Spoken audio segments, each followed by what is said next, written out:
what was I? I can't remember. Okay, hello guys, and welcome to another episode of Ballaam and Willis with me. Yeah.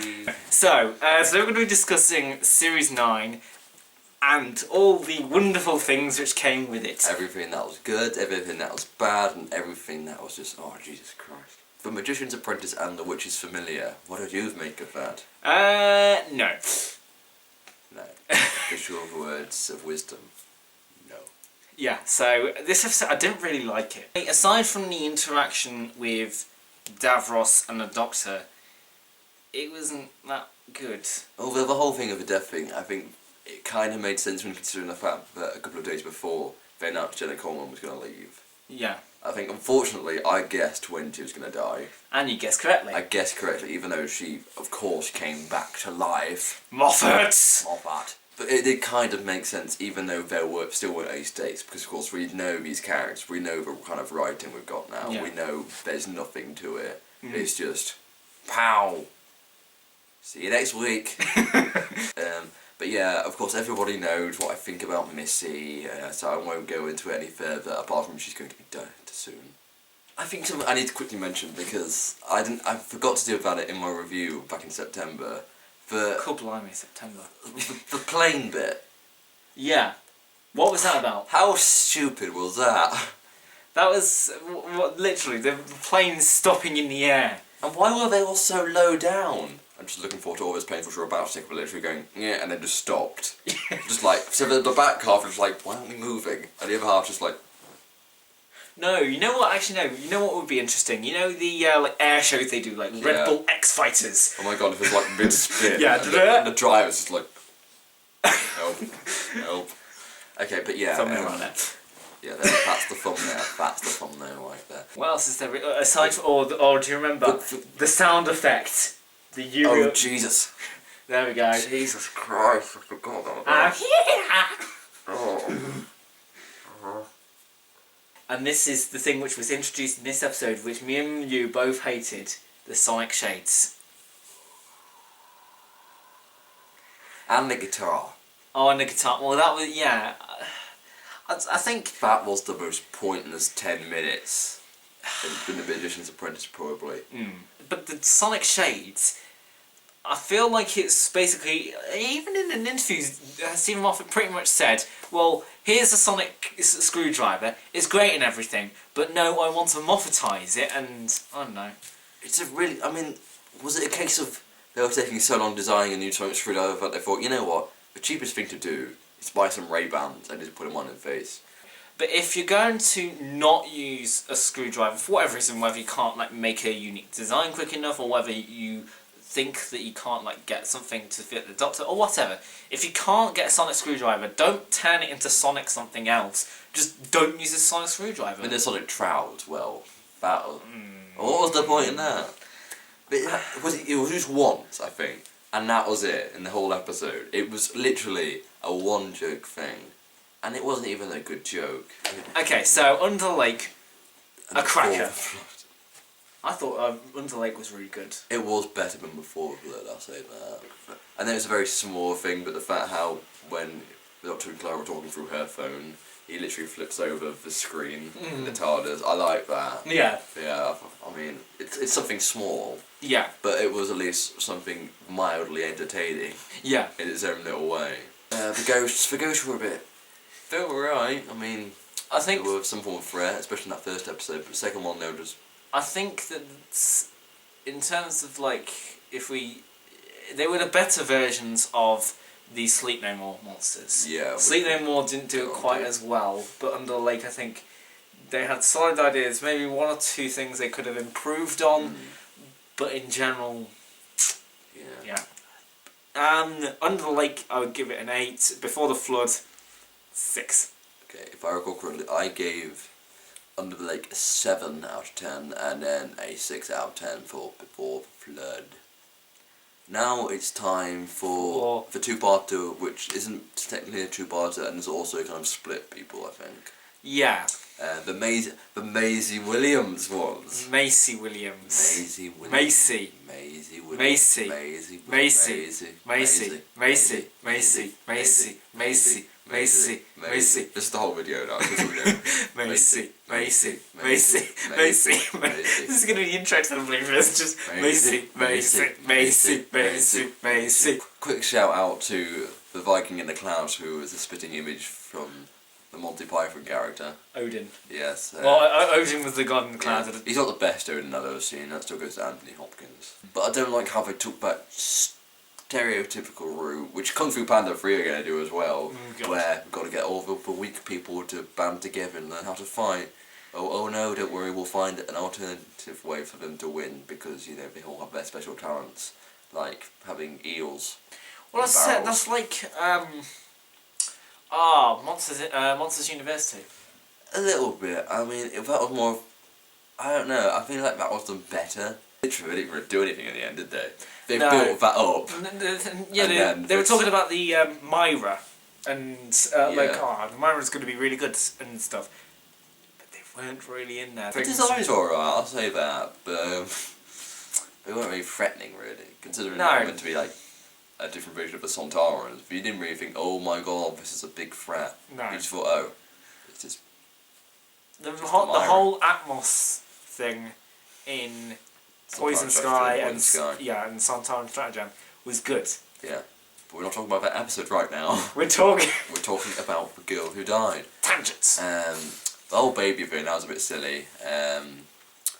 Maisie Williams was alright. I mean, there's nothing special about her, apart from, you know, she's a big name talent in Doctor Who. But, you know, it's such a rarity that we get big name talent in Doctor Who. I think the thing is that Game of Thrones is such a big thing, and also the fact that it's like nerd culture. Maisie Williams is only real. It's on you guys. It's not us. It's maybe nerds, but not that kind of nerd. It's kind of like Maisie Williams is mainly known for Game of Thrones. Yeah. Whereas Michael Gambon, yeah, he has played Dumbledore for films 3 through 8, but he's also known for several other things. Kylie Minogue, while she did play Astrid Peth from Voyage to the Damned, she has a famous singing career which has nothing else to do with nerd culture. So it's the fact of nerd culture and such a big program as well, and that's the thing that she's known for. Yeah. It's just a pity that it was all for nothing.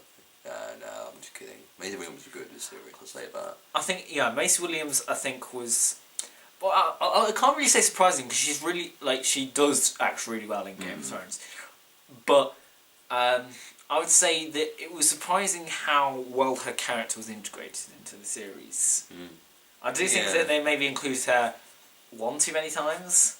Especially with the end, yeah, because we'll get to that. The woman who lived... Well, the plot itself, I mean, the whole bit of the alien lion thing, he wasn't really very threatening. No. But the rest of it, I do feel like was particularly strong. I mean, it was nice to have a character piece. Yeah. For one, for the first time in quite a while. I mean, it's been such a long time since we had characters talking. I mean, of course, we get it later on in the series, but just not as good as here. The thing was, it was just the episode structure itself was just really different, refreshing. Done, yeah. Like, it wasn't just like several action pieces between the Doctor and his companion and then this monster who just It's just pretty much an entire episode of Ashilda, who now refers to herself as me, and the Doctor just talking. Yeah, and they had good discussions as well. Of course, they kind of pander a little more with the subsequent appearance in Face the Raven. Yeah. But again, it still kind of makes some kind of sense. Yeah. Of course she wants to travel with the Doctor. When you're kind of living life forever, of course you want to kind of use that up a little bit rather than just give... Even Rufus Hound, I mean, I thought it could be terrible, but no, he was actually bearable. Yeah. I mean, more than bearable, I mean, he was likeable. The girl who lived, the girl who died, Tom gives it a... 7. 7 out of 10. I also give it a 7 out of 10. Whichever way round the camera's really. The woman who lived, he gives it a... 8. I also give it a 8. I also give it a 2. I also give it a 0. Okay, so for Zygon two-parter, the episode was good. Not as great as everyone's been saying it has been. No. It was, I mean, the whole bit where Kate goes to Truth or Consequences, it felt like they needed to do something with her character. And then, oh Jesus, when she literally says with a straight face, 5 rounds rapid, and you're just like, that is the most forced reference I've ever seen in Doctor Who before.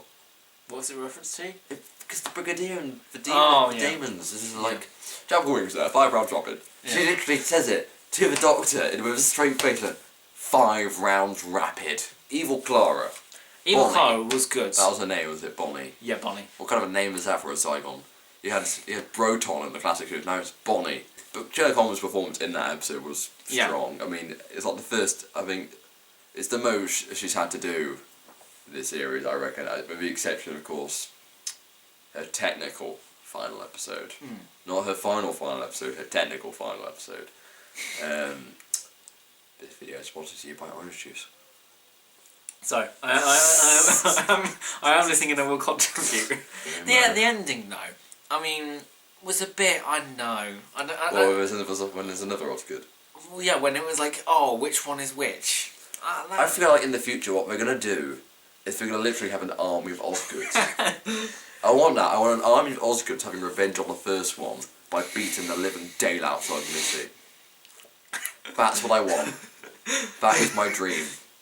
Stephen Moffat, if you're watching this, for your final episode, there's only one thing I want from you. And if you actually do it, I'll be very happy and I'll be willing to let go Dark Water, The Doctor Void in the Wardrobe, Hellbent, Listen. Or nearly every Christmas special you've done, and countless other episodes which you've ruined for the sake of having an army of Osgoods, an army of Ingrid Olivers, beating the living daylights of Michelle Gomez as Missy. Not beating her out in general, because I'm sure she's a nice person. Just Missy. Okay, I just want to say, before people get... I don't support women beating. No, that's not what I was going to say. I was going to say, before people do get the wrong idea, we're not against the idea of women becoming... We're not against the idea of women becoming the lead characters, we're just against an idea of Missy. Like for instance, there can be a female master, and I think it might... Just not this version. Just Missy didn't work, and I think that they could do a truly maniacal version of the master, and I think it could honestly work. As for the Doctor, maybe not so much, but then again, it depends on how they do it.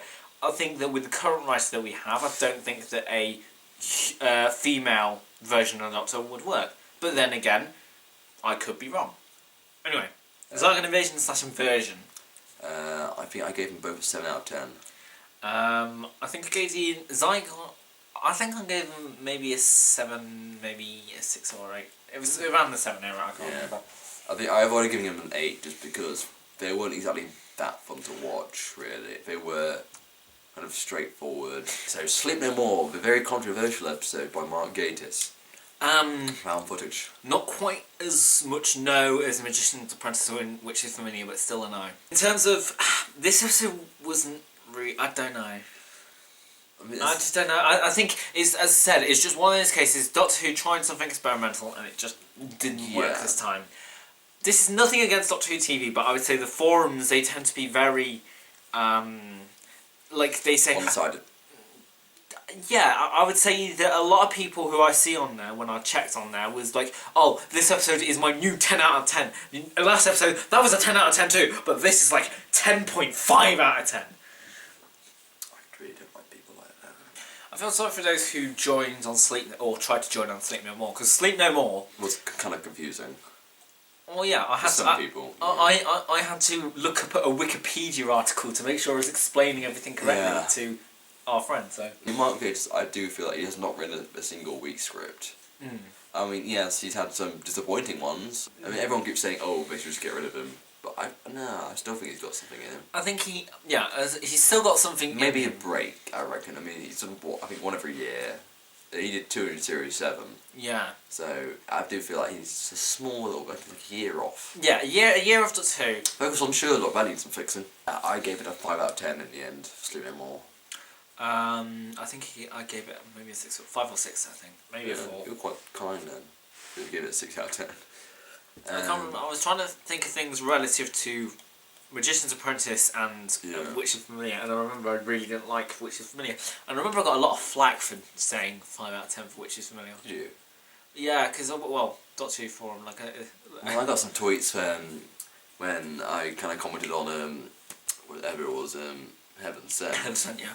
And one of them was like, my opinion, Capaldi best Doctor, Tennant Who? And just like, I really can't be able to comment on how wrong you managed to write that tweet. I mean, Tennant Who? Tennant Who? Well, I mean, in fairness, if you think Capaldi is the best Doctor, fair enough. But I think that... Capaldi is a great actor. The writing, not so much. So now we go to everyone's favourite episode until they inevitably ruin it 3 episodes later. Face the Raven. Hooray! Written by a woman again. Yes! Really good. Really, yeah. Not the best episode yet. No. That title goes to something else. But Well, for you, best episode of what, series or... well, for the series, it was Face the Raven. Series is But best episode. of Doctor Who in general, No. Up there. It's kind of in the higher ranking, Raven. So, this is the one where Clara dies. Which, as well as it was done, I mean, yeah, it was a bit too long, I reckon, the whole bit. And I do like how, in the end, Clara died because of her own stupidity. Yeah. Because that was hilarious. Because for the whole time we've known her, we've had her portrayed as this intelligent creation who's absolutely perfect. Yeah. And then the way she dies is where she gets just too cocky and she's like, you know what, just pass it to me. I'll be fine. 2 episodes later, they literally get rid of that. That's what undermines the episode in my eyes. Because of those later episodes, they basically just say, nope. You know that bit where you had actual emotion for once in Doctor Who? All lies! Yeah. Take that, people. It was just basically like Stephen Moffat raising a giant middle finger to... It's like, he let someone else do something important for a change, and then behind the scenes he was just writing down little script. Okay. If we just forget about the other 2 episodes, I think, maybe it would be teetering on a 9 if we forget about... Yeah, so... Sorry, Sarah Dollard, Stephen Moffat ruined your perfectly good score. Yeah. Heaven Sent, where Peter Capaldi was all by himself, a strong performance by Capaldi, mind you. Yeah. But under the stupidest terms. Heaven Sent had a really interesting ending in terms of before the Gallifrey bit. That, I think, the whole bit of the diamond, that was... It was just BAM! Why didn't he just take the shovel with him? The room's reset. Why didn't the diamond room reset? Yeah, that is the thing. Did they explain that? I don't think they did. No, they didn't. They didn't explain that. They explained everything else, but just not why the diamond room specifically. And why the whole thing is like, oh, I'm not gonna say, I'm all by myself, it's all a trap, but I'm not gonna say what the thing is. And then as soon as he gets out and within hearing distance of a small child on Gallifrey, it's just like, I'm the hybrid. The annoying thing with Gallifrey is, it's alright if they had Gallifrey. But one, they didn't really, it was just in essence, just another setting. And secondly, I felt like they were just, like, they said, oh, the Doctor's search for Gallifrey is going to take the next 50 years, and it's going to have another story for the next 50 years. 2 years later, we found Gallifrey, lads! Stupid thing. It's an episode which would be good if it wasn't so stupid in the 5 minutes that finish it all off. With the whole diamond bit, with the whole rooms resetting, with the whole I'm the hybrid, or the whole reason of it, it's all just a big waste of time. Yeah. I mean, everybody loves this episode, for some reason. I think just because Capaldi's performance is excellent, and yeah, that's it. Capaldi's performance is excellent. But he's been excellent all year. He was excellent last year. I don't see why, in this particular case, just because he's all by himself, that everything needs to be ignored for the whole sake of Capaldi's performance. I heard one review I read was what they called it an instant classic. And I think I saw. Like, I was like, really? No. I mean, it's a noteworthy episode. And then we move on to Hell Bent. Yes, where they start off on Gallifrey with a interesting setup. They kick off Rassilon after like 5 minutes. I mean, you had those bits which I feel like they included for the hell of getting extra bonus with like the classic TARDIS. So for Heaven Sent, you gave it a 6. I gave it a 5, I think. Okay. For Heaven Sent, Hellbent, he gave it a 6. I gave it a 5, maybe a 4. I might give it a 4 actually. Yeah, that'd be cool. Charlie's getting harsh. Yeah. And then we got the final episode. Last Christmas. Special. No. Not Last Christmas. The Husbands of a Song. Yeah. The sexy comedic romp. It was starring Alex Kingston. It was a 60-minute advert for the upcoming audio series. It was all right. I think. I know. I mentioned it to you already, but that one line that's in every trailer. You know, like you most like when she's got her hood up and she's kind of covered up. You most certainly do not know me. She just opens up, and you're just like, how the hell have you managed to do a line so poorly? I mean, like, if you're like, say, okay, let's say, okay, say you're being Peter Capaldi in this case. Oh!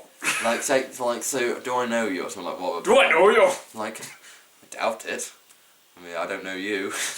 Just do something like that. Maybe not like what I did, because, you know, I'm not an actor. But not to the case where you turn to a pantomime show. You most certainly do not! He spat in my eye! I mean, the only noteworthy thing about the Christmas special was, A, it gave yet another conclusion to the River Song storyline. Yeah. B, it gave Peter Capaldi a chance to work off a Matt Smith character who isn't Clara, or any of the Unit gang, or the Paternoster gang, and so on.